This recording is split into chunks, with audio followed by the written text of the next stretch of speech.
Living for the People with L. Nathan Hale. Calling y'all, 716-878-5104. That's 716-878-5104.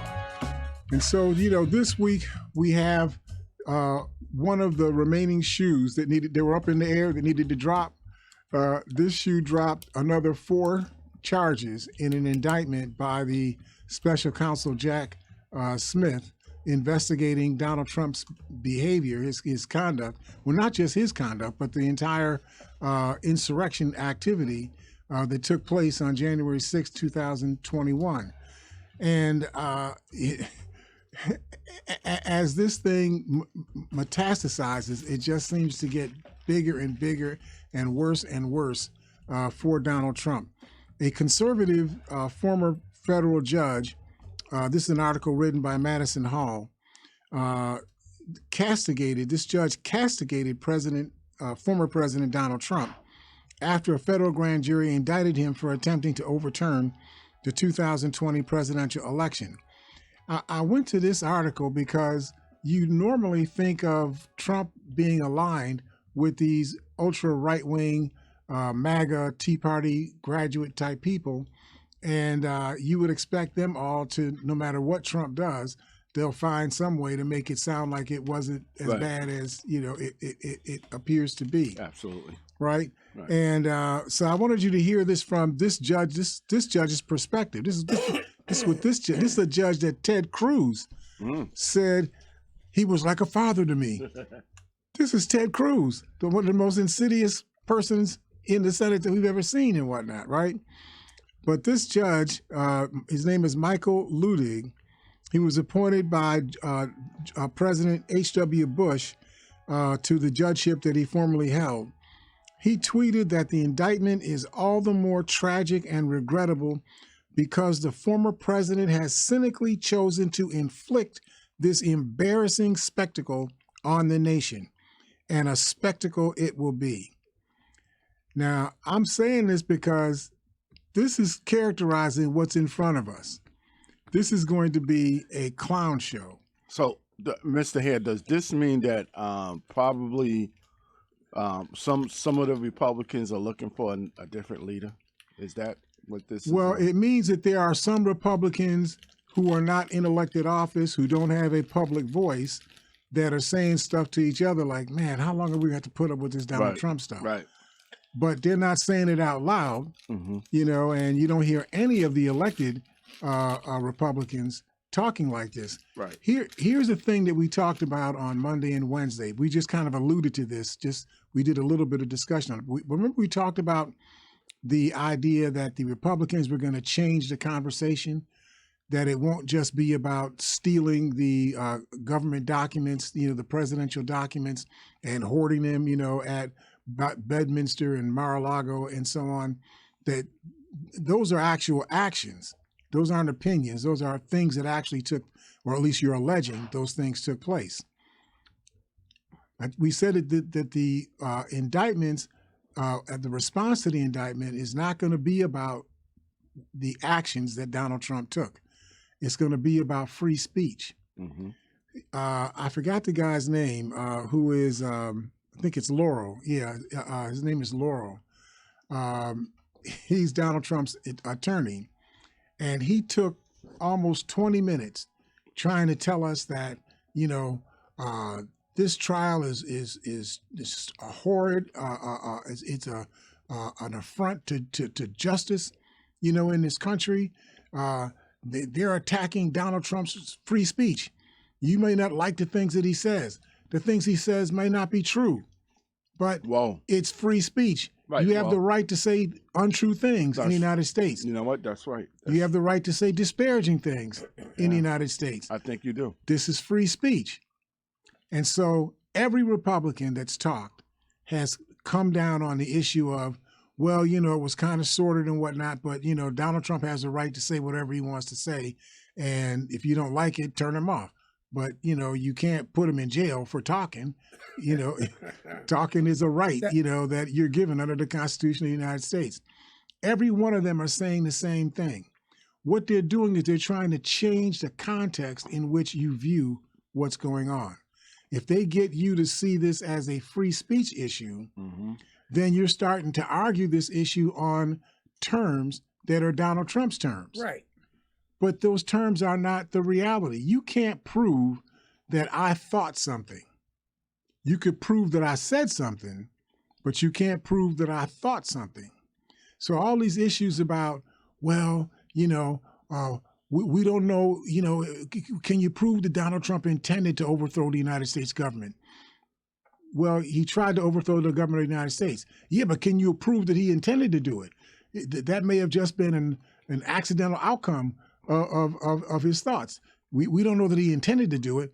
We don't know if he intended to steal those documents, from the the White House and take them, to Mar-a-Lago and so on. We didn't know that he intended to rape that girl. No, I'm sorry, that's another issue altogether. Right. Right. Caught red-handed, and still we don't know if he meant to do that.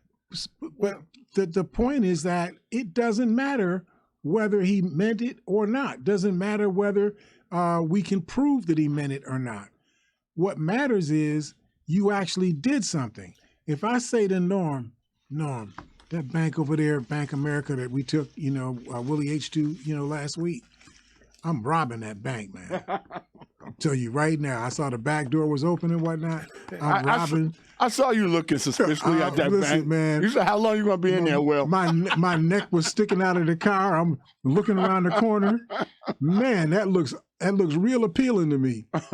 So I'm talking, right? Right. Now, if that's all I do, I don't go any further. There's no crime. No crime. Right.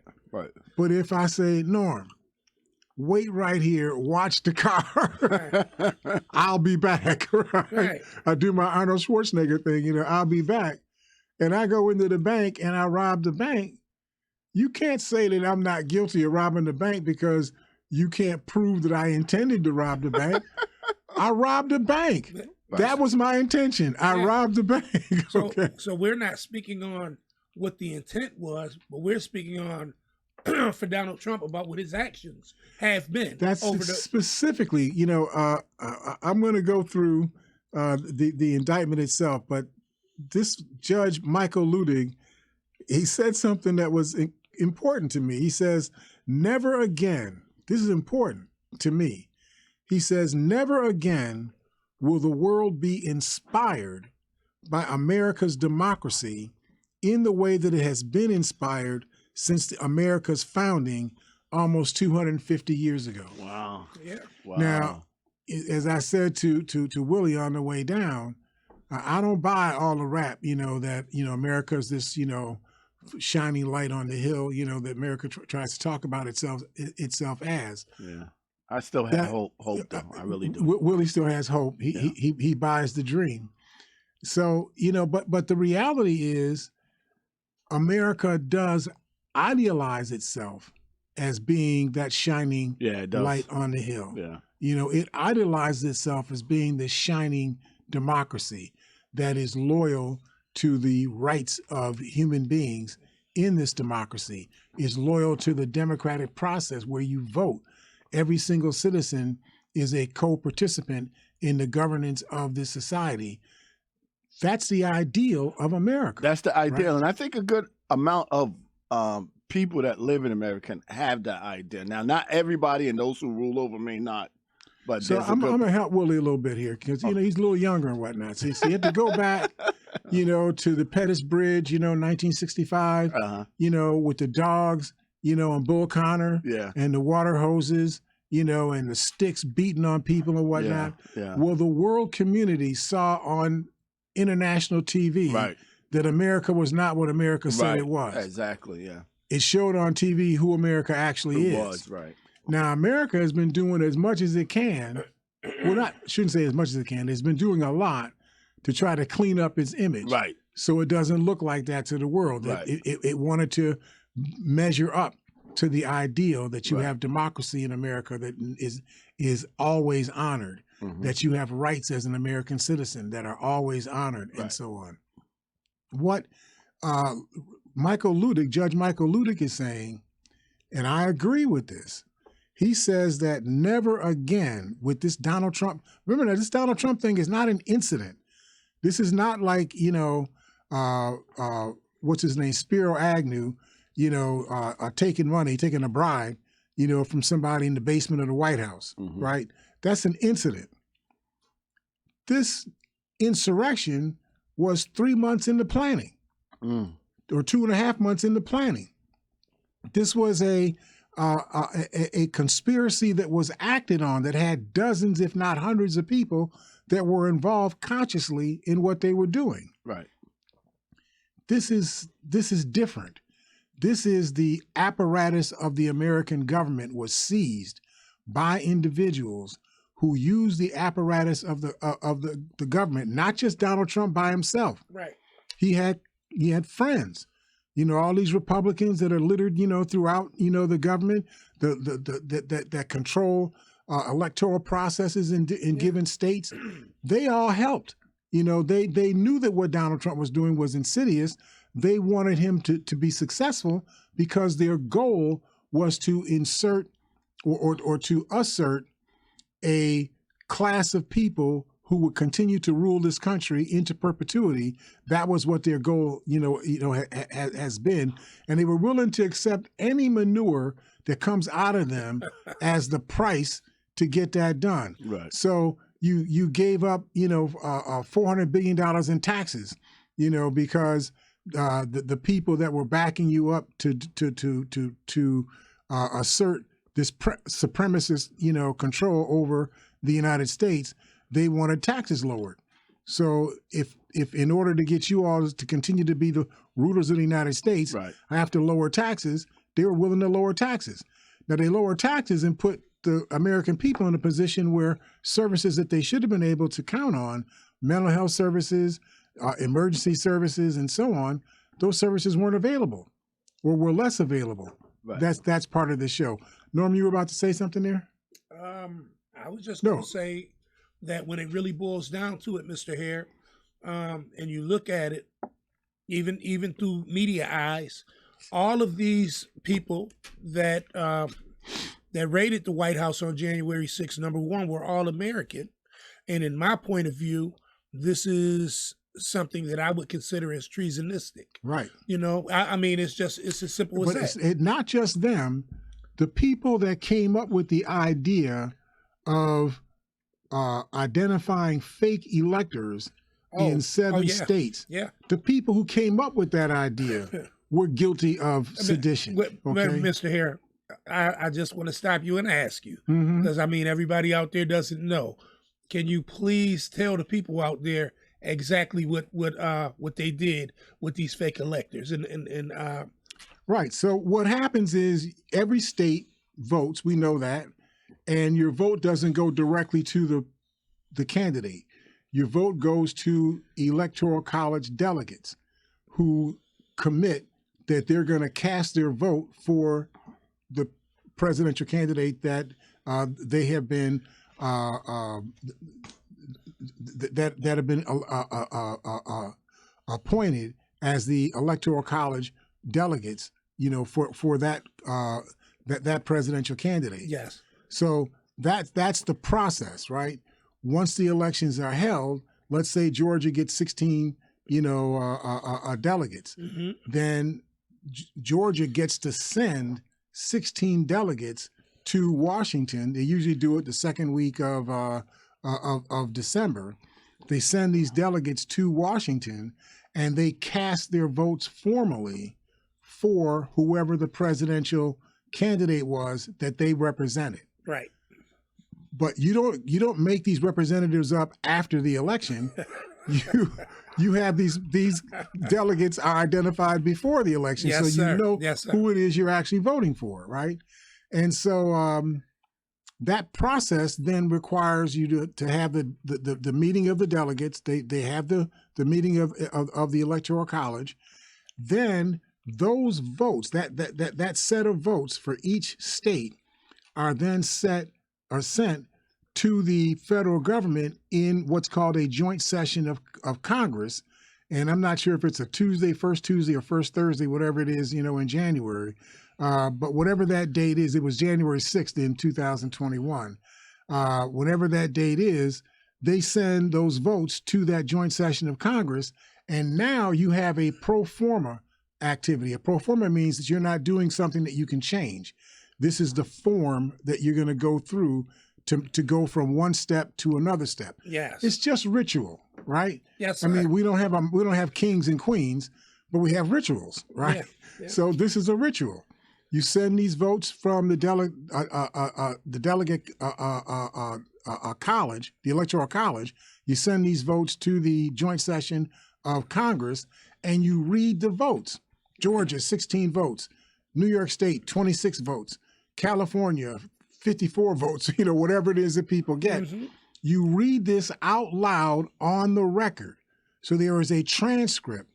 There is a video and a written transcript of what actually was reported by the states to the joint session of Congress. Now, these were the real votes. Those are the real votes, and they were sent by the real voters, the real electoral college. Exactly. Now, you have to certify the electoral college delegates for each state because you have to certify that they're casting their votes. So if there's 16 electoral college votes for Georgia, you get delegate number one. You have to have a certificate that says delegate number one is the delegate, and they agree this vote goes to Joe Biden or this vote goes to Donald Trump. That's what that process is about. Yes, sir. So if there's 16 delegates, from Georgia, you have 16 delegates that are identified.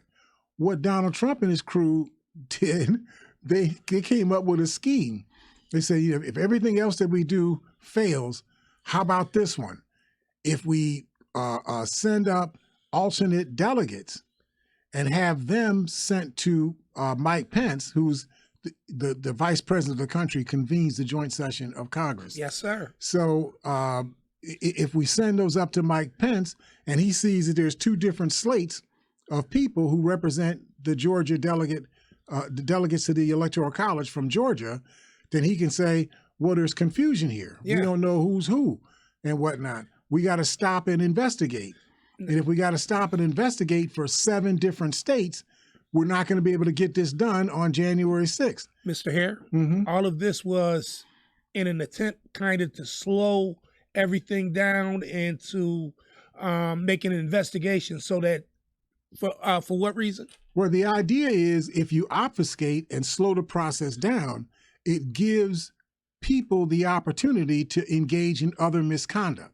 Okay. So the other misconduct would be Donald Trump gets on the phone and he says to the Secretary of State of Georgia, well, listen, we got controversy here. They got 2 different slates of delegates, even though he's the one who created this separate slate. We got 2 different slates of delegates. Now, there's confusion. We can't settle this right now. Why don't we just stop the process and send the votes back to the state legislatures? Because they got another thing called the state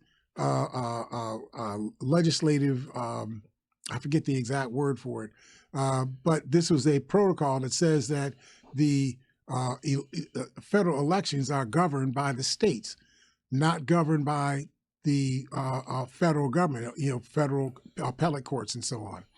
And so, if that's the case, you wouldn't send the electoral. You wouldn't send the Electoral College vote issue back to the states to vote for the population to vote all over again. What you would do is you would send it to the state legislature, the state assembly and the state senate, and they would vote collectively. Whoever they majority vote for, they get all of the delegates for that state. That's what Donald Trump was attempting to get done. Yeah. And I know it sounds a little convoluted, but anytime you're trying to do something on such a grand scale in such a short period of time, yes, sir. Where you're trying to squeeze things, that are just one illegal thing after another to try to get this done, of course it's going to be convoluted. The convolution is what you wanted, because that's what creates the slowdown in the process, which allows them to have opportunities to figure other kind of ways to get the election moved from the population's vote to the state legislature's vote. Absolutely. Mr. Hare, just one more comment.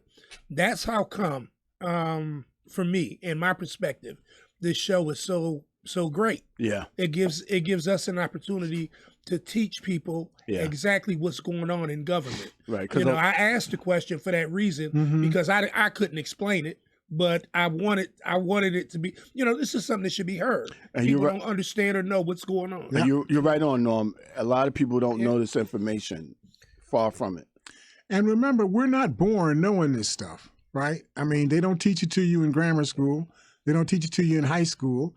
If you didn't decide to learn it on your own, you'd never know. Right. You know what these protocols are. Yes, sir. Right? So it's important for us to understand what is taking place here.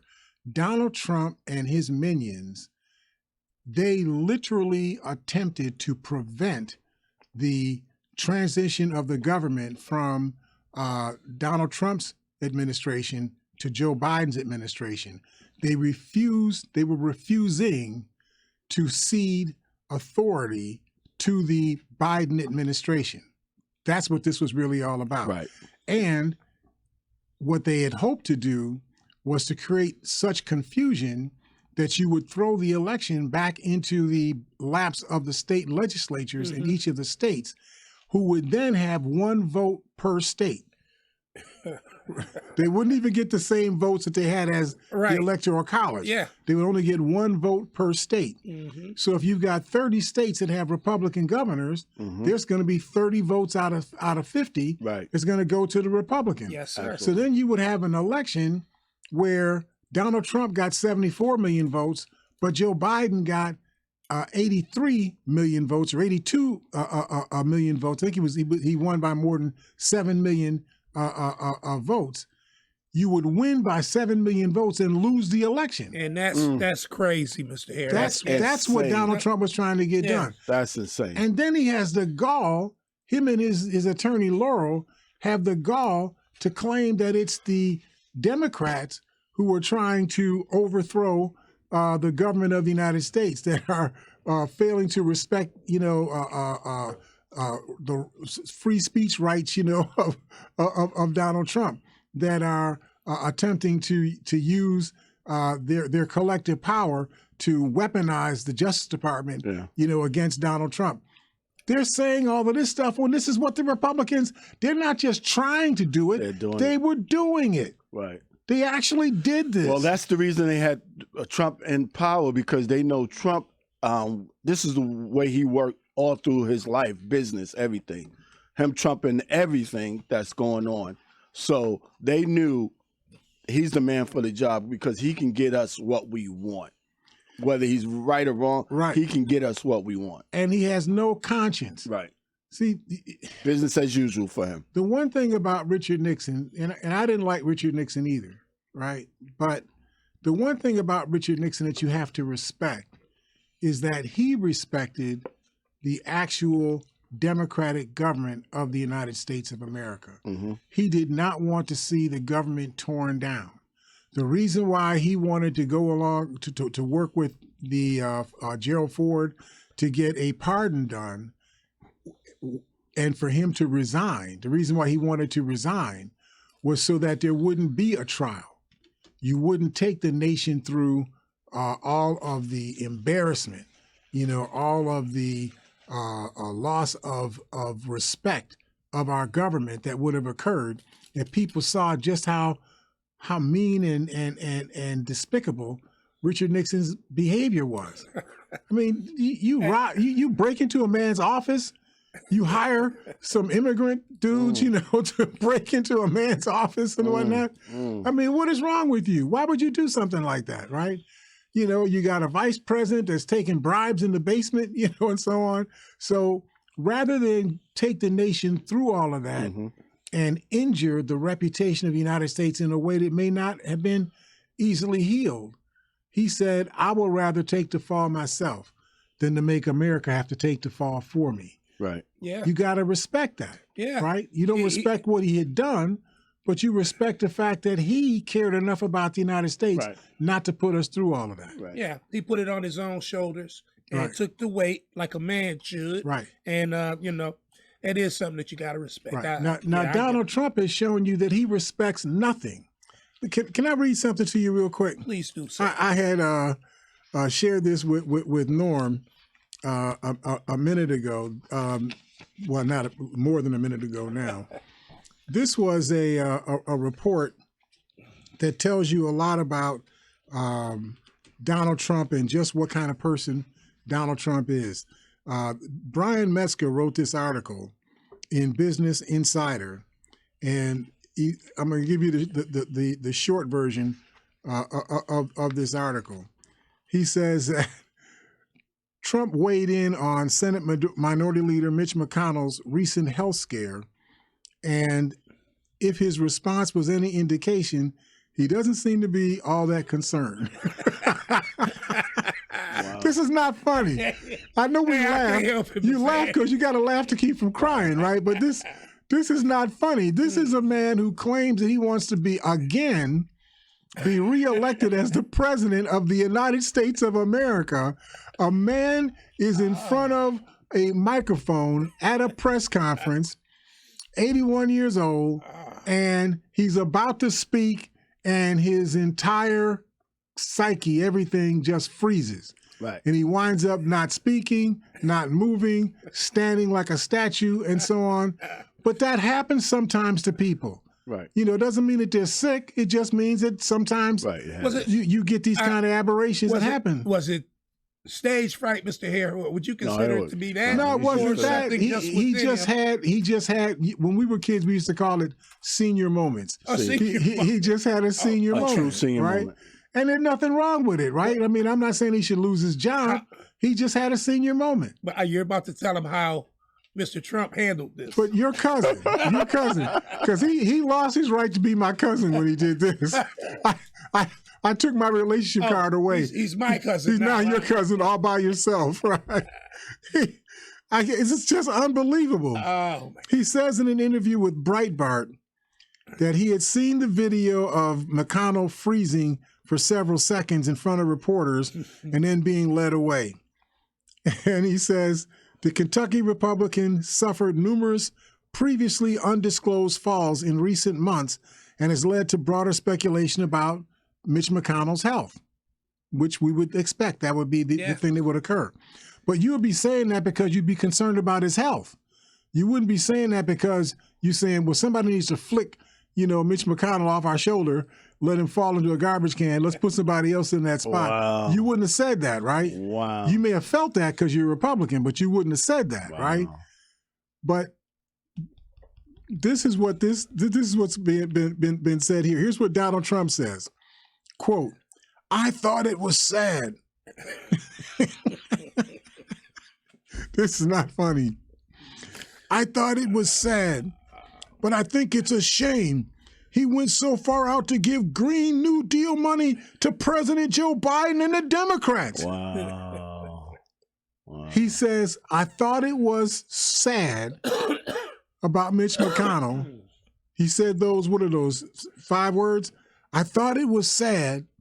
And then his next word was, but I think it's a shame that he went so far out to give Green New Deal money to President Joe Biden and the Democrats. So basically, he's saying good for him. He shouldn't have did what he did. Nasty Good for him. break. Yeah. If you hadn't given that money to Democrats, you wouldn't have froze up like that. You'd still be flexible. Wow. Wow. So he says, he goes on to say, it was a sad thing to see. He had a bad fall, I guess, and probably an after effect of that. But it was also sad that he gave trillions and trillions and trillions of dollars to the Democrats to waste on the Green New Deal, destroying our oceans and destroying our great, beautiful vistas. So that's a very sad thing also. So you're saying that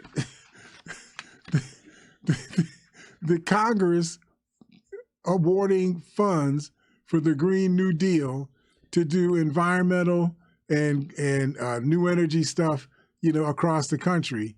You're saying that was just as sad as Mitch McConnell freezing in front of the microphones and having this health scare. Yeah. That was just as sad. Mr. Hare, basically, all he's saying is, this guy. He What was that? Oh my God! I didn't say the word. I put UCK. Hey, Willie, Yeah. That was a burp. you No, I'm just saying what he actually said. He said, this guy. He screwed up my agenda later for him. Hey. That's what he said. Hey, Mr. Hare, you and Willie seem to be in sync. I know we're getting like me and James used to be, right? Much love out to James Braun, Yeah, James our Braun. producer. Love you. Rest in peace. We told you Wednesday that he had passed away. We hope to be able to do some memorial stuff and help us all remember the contributions that he made to the media and to our ability to have just and honest news, being shared in our part of the world. It was just bizarre. The one more wrinkle on this Donald Trump thing. He says that the money that Congress awarded to the Biden's Green New Deal program was destroying our oceans and destroying our great beautiful vistas. Guess where that comes from? Where? Vistas are the vision that you have, when your view, you sit on some place, you got a nice view. Right. That's what the vista stuff means, right? Okay. So he says Trump famously hates windmills because it dates back to his attempts to block the development of wind turbines off the coast from one of his golf courses in Scotland because he felt that the wind turbines disrupted his view of the ocean. Now we get the So you don't get renewable energy because those windmills are ugly. I don't want those ugly things out in front of me. Put them someplace else. Put them in Denmark. Yeah, we need them, but they are scary up close too. I've traveled and up close. They're pretty scary to me. I'm sorry, but we do need them. We need them. We have windmills in Lake Erie. I know, but are you paying any attention to them at all? No. When they're far away, they're nice. When you get up close, they're eerie to me. I've so been you're close, telling me that like a couple blocks away. You would compare the near health event that Mitch McConnell had going on. We don't know what was going on with him, but he froze and whatnot. No. You would compare the potential health crisis that he may have been going through to. I don't like those windmills. No, we need the windmills. I agree. We need the windmills. Mr. Trump, he feels that the windmills stop his golf drive due to the wind. They changed the arc of the ball. That's Trump. That's Trump right there. Yeah. Okay, well, I guess I can understand that. Maybe. Okay. Listen, we got the drum roll going there, so we got to take a quick break and talk to our sponsors. If y'all don't go away, we will see you on the other side of the break here at Living for the People at 91.3 FM WBNY.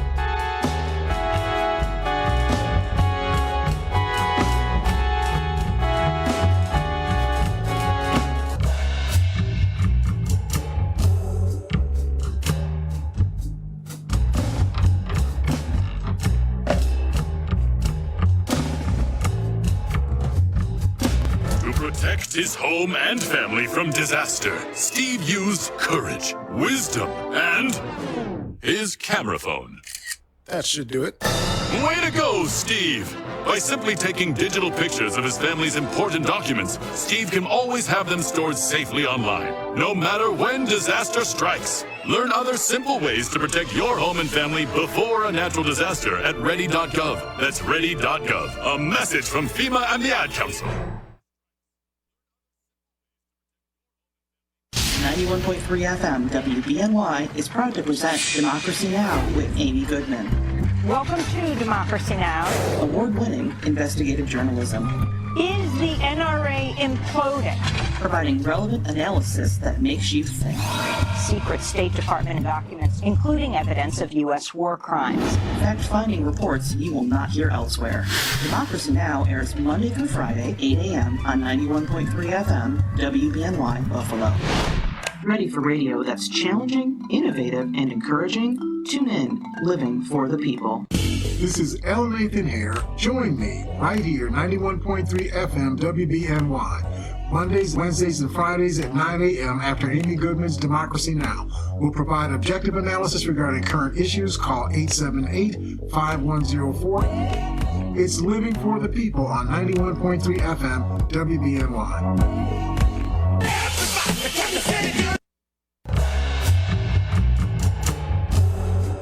All right, welcome back to Living for the People. This is L. Nathan here. Welcome you back to the broadcast.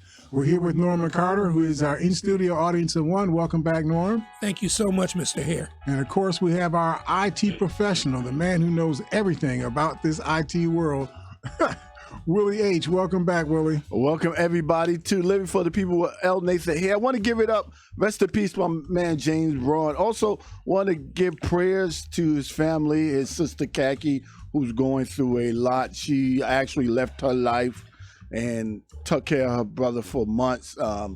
Even now, she's taking care of all the arrangements. So prayer to her and any support that she can get. Guys, let's give her some support. And any thoughts you have, just, send them into the studio. It's good for us to be able to share as much as we can with Khaki and the family. So I went to an article written by Jan Wolfe and Cameron McWhirter. It was referring to the judge criticizing our cousin Donald Trump for his overwrought complaints about the Georgia election probe. Now, of course, what Trump is saying is that, why are you doing this? All I did was try to steal the election. What's the problem here? I had authority. I was the president of the United States. You all work for me. Right. I can do whatever I wanted to do. And I was doing what I said I could do, which was whatever I wanted to do. And I believe he believed that. I believe he actually believed that. That's one of the things about Trump that you got to, and I think people appreciate, is that this guy is, whatever he says, he's actually means it and believes it, and he says he don't even think it through. He just says it, and I think people actually like that. So the judge in this was a motion that Trump had made when the potential indictment was coming down in Georgia. Trump was making a motion to the judge in the court whose jurisdiction this case was going to be tried. Made a motion to have Fani Willis, who is the district attorney for Georgia, or the attorney general for Georgia, to have her removed from the case, and to have the actual evidence that had been developed by Fani Willis in preparation for determining whether or not she was going to file charges against Donald Trump. He wanted the evidence to be put under lock and seal and not be shared with anyone, on the basis that the evidence was tainted. And you might say, tainted by what? It was tainted by truth. If it was tainted by lies, that said that I didn't do anything wrong, I wouldn't object. But it had truth in it. And we can't have truth. We can't have that. That's messing up my agenda. What that guy say in the Few Good Men? You can't handle the truth, right? And so the ruling by a state court judge follows a similar decision from the Georgia Supreme Court earlier this last month that ended a long shot bid by Trump to derail the Fulton County attorney Fani Willis's investigation into interference in the November 20 presidential election. Willis is, as you all have heard, Willis has said that she's going to announce her decision on the charges sometime this month. We also heard yesterday that she has told the people that work in the court that August 7th, you need to get as far away from the court as you can be and still not lose your job, because you got to come to work, but you may have to work at home. Wow. She wants to as few a number of people physically in the courthouse as possible, because there's going to be this humongous number of reporters and fanboys and fangirls and whatever going on, and she wants to minimize any terrorist attacks on her own staff, and to make herself and make her team less of a target, to the kind of people that did the January insurrection against the United States. So now we got to worry about terrorists everywhere, not only out of our country, in our country. I have a question, Mr. Hare, real quick. Now we know that Mr. Trump's been indicted on how many counts? 37. It was 37. Well, no. That was 37 in one indictment. In another indictment, it was 31. So it was 31. It was 69 or 73 at one point. 73. And then this week, on was it Tuesday? Tuesday of this week, Tuesday or Wednesday of this week, another indictment was rendered. This would be the second indictment, federal indictment. You already had a state level indictment. You have a second federal indictment, that was brought down on Trump that had 4 charges. In fact, I was going to read to you what those 4 charges were when I got off track in my thought. Okay. And let me just see if I have that handy. Yeah, the indictment on Wednesday, it was Wednesday, not Tuesday of this week, charged Trump with first conspiracy to defraud the United States.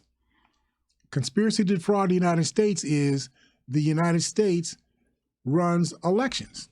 Wow. You are preventing the elections from being able to be run efficiently and accurately. You're doing it on purpose. That's the charge. Yeah. Now, you get to judge as a jury whether or not he did this, but that has nothing to do with free speech. That's either you did this to disrupt the country or you didn't. Second charge, conspiracy to obstruct an official proceeding. That's the joint session of Congress. You got 6,000 people, bum rushing the Capitol building, making the senators and the legislators leave their seats, run to the basement, hide in closets, whatever it is they were doing, because you got these people with, horns coming out of their heads and, the flag tattooed to their body, and, they got bats and, pieces of flagpoles and whatnot, and they're out here, cutting up and tearing the place up and whatnot. All right? because of what Trump said. So that is, by definition, conspiracy to disrupt an official proceeding. Third charge was obstruction of an attempt to obstruct an official proceeding. Those are 2 different charges. One was the conspiracy to obstruct an official proceeding. The other was the actual obstruction of the official proceeding. And then the fourth thing was a conspiracy against rights. And what they mean by that is you have a right as an American citizen to register to vote and then to cast your vote. And one more thing, not only do you have the right to register and then cast your vote, you also have the right for your vote to be counted. What Donald Trump did with this fake elector scheme was to take the votes away from the people in Georgia, in New Mexico, in Arizona, in Pennsylvania, in Michigan, and so on, to take their votes away from them and replace their votes with a vote by the legislature in those 7 states. That is as treasonous. I mean, you are denying people their right to vote. There must have been, 15 million people who were denied their right to vote if Donald Trump had succeeded in this initiative. Go ahead, Nora. Okay, Mr. Hare, just to continue my question, and I already know the answer. I already know, but the reason I asked the question, you gave all of this negative things against Mr. Trump. We're talking about treason, sedition, 2 counts of obstruction, and conspiracy. Right. So with all of this, and my question was, can he still run for office? Yes. And I already knew because we discussed it before. But it's just, I just want the people to hear. Right. It's an insanity in the American system. It's only an insanity because it's not that America would not have come up with rules that govern something like this. It's that the America that existed in 1781 or 1789 when they were pulling the ratification of the Constitution, together, it just didn't dawn on them that there would ever be a situation where you would have a president of the United States who would do something like this. Okay. Right? Yeah, they just didn't live that way. They couldn't conceive it. They didn't make any rules for Right. it because they didn't think you'd ever do something like that. Right. Does this go to the fabric of who we are as a people, or does it, or is it just status quo? Just Well, it just goes the way to things it is? goes to the fabric of who we like to think of ourselves Yeah. as being as a people. And how can we accept it? You know, is what my point is. It's like your parents. You know, your parents may do right or wrong things, right? Right. But you see your parents not as right or wrong. You see them as your parents, all by itself. There's no other words around it. Just your parent. Right.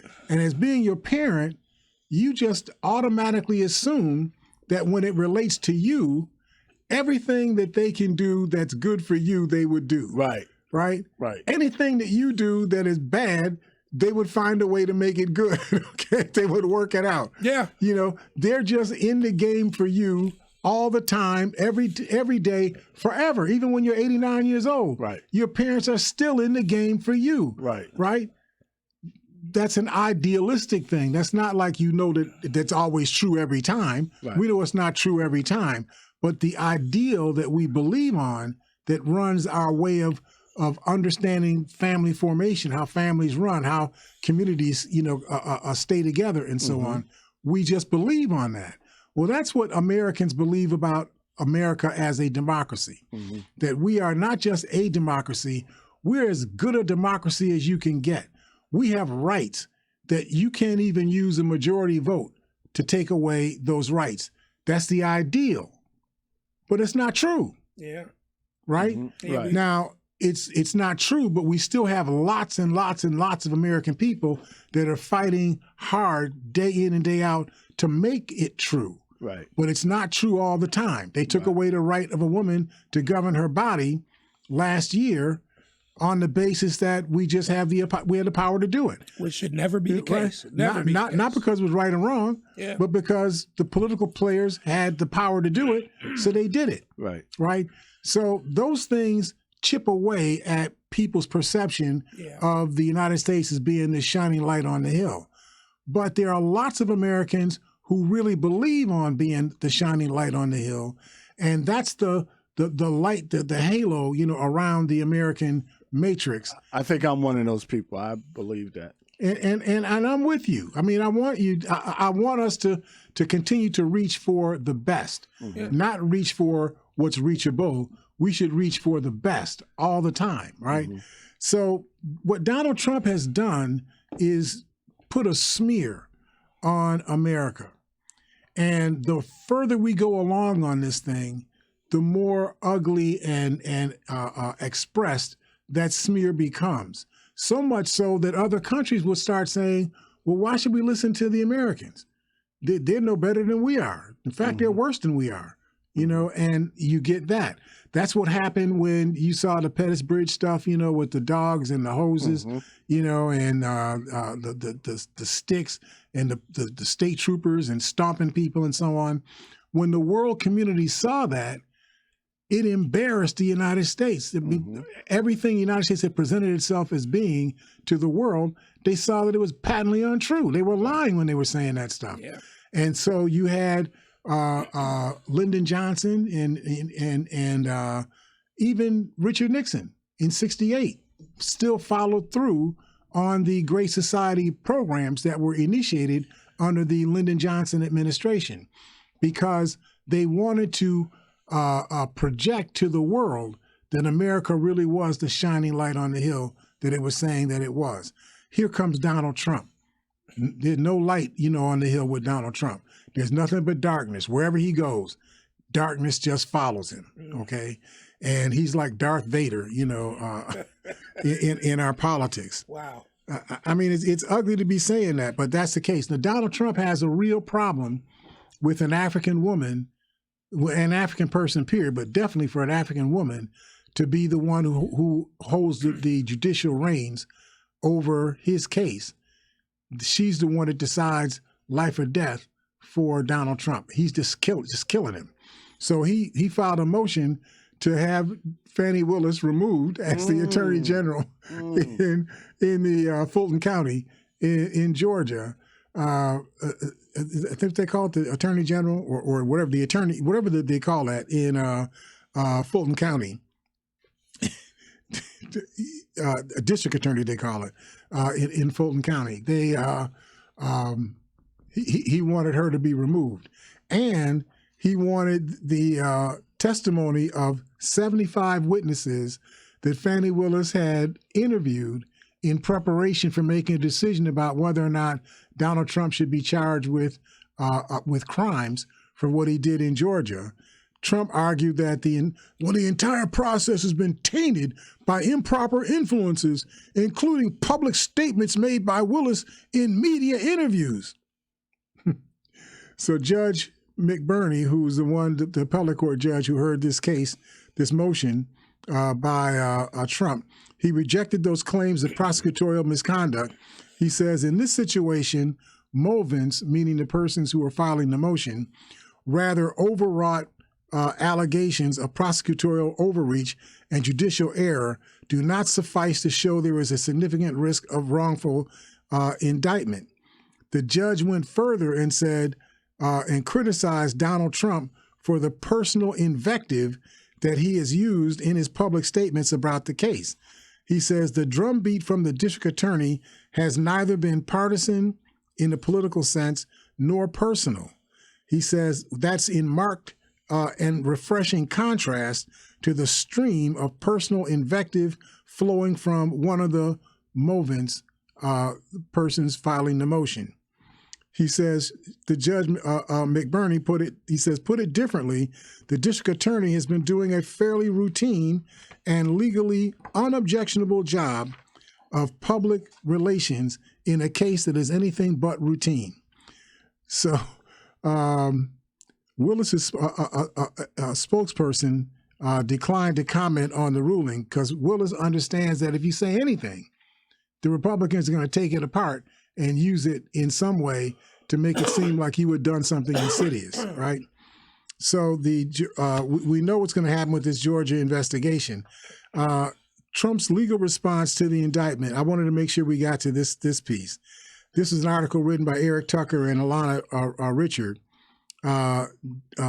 written for Associated Press.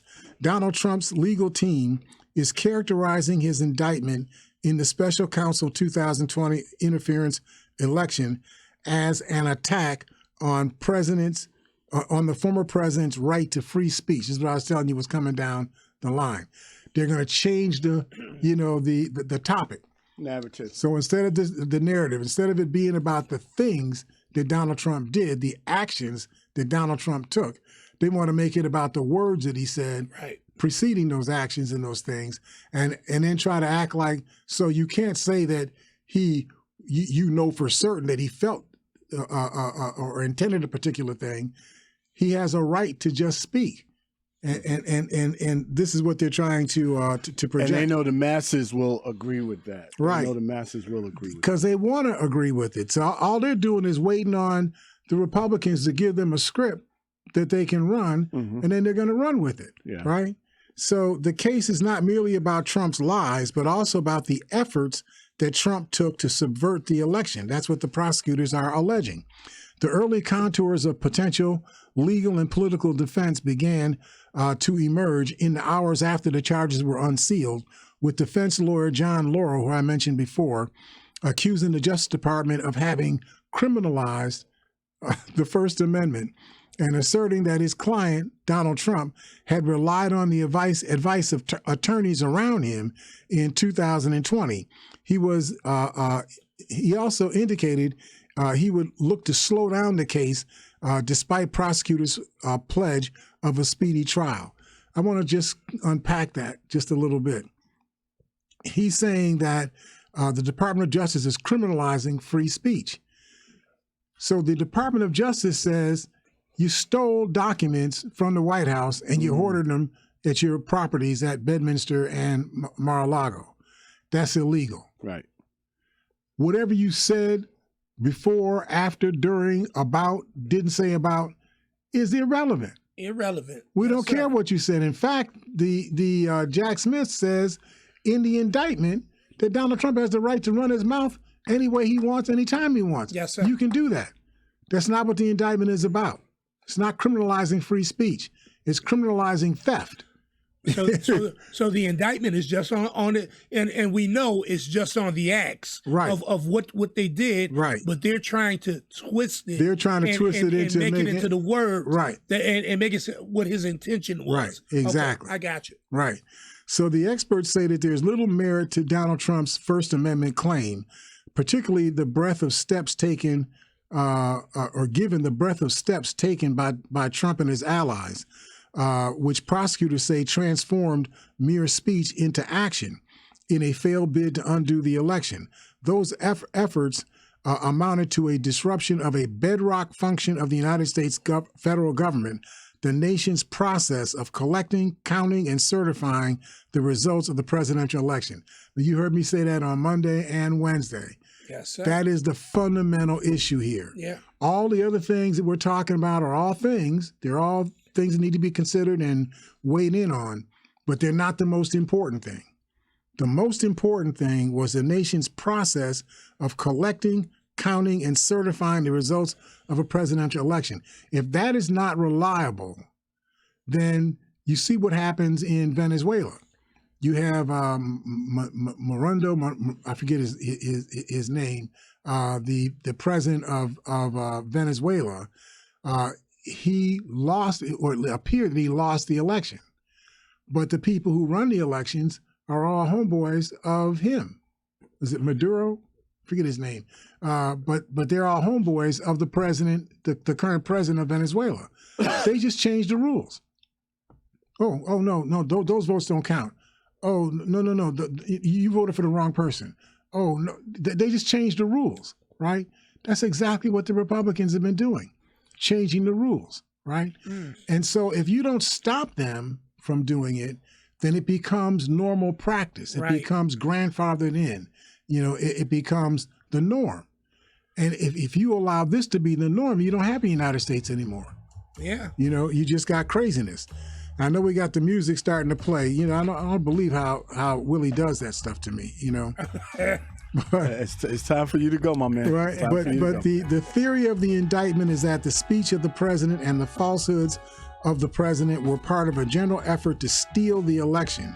John Laurel indicated that the indictment was an attack on free speech and political advocacy. He says that it's well established that lying to the public is not in itself a crime. Really? He says Special Counsel Jack Smith and his team conceded head on that Trump had the right to falsely claim that fraud had cost him the election and to legally challenge the results. But they also said that the conduct of Trump and his 6 co-conspirators went far beyond speech. When you say it to another person and the two of you speak in a way that leads to action, to do something with that speech, then arguably it becomes unprotected. It's no longer free speech. Quick question. You said 6 co-conspirators. Were there any other people? I mean, there are 6 co-conspirators. They didn't drop indictments on them at this point, which suggests that they're trying to get some of those people to testify against Donald Trump. But if they don't, the likelihood is in the next 2 or 3 weeks, some or all of those other 6 people are going to get indicted as well. Okay. Right? You figure Rudy Giuliani is going to be one of them. Sidney Powell is going to be one of them. I mean, this is going to hit some higher ups, right? Okay. All right. So listen, I know we got the music playing. Since the music begins to play, I think there was a song that Willie was going to play right there. But let the music play. Let the music play. But we really want to get Let's Talk Business. And I simply say it correctly. I try to read this correctly because I can't speak very, very good Spanish. But yo hablo de negocios. Let's talk business. Yeah, okay. Talia likes that. She'll be on in just a second. Thank you all for listening to us as supporters. We look forward to talking to you all on Monday here at Living for the People at 91.3 FM WBNY. See you all then.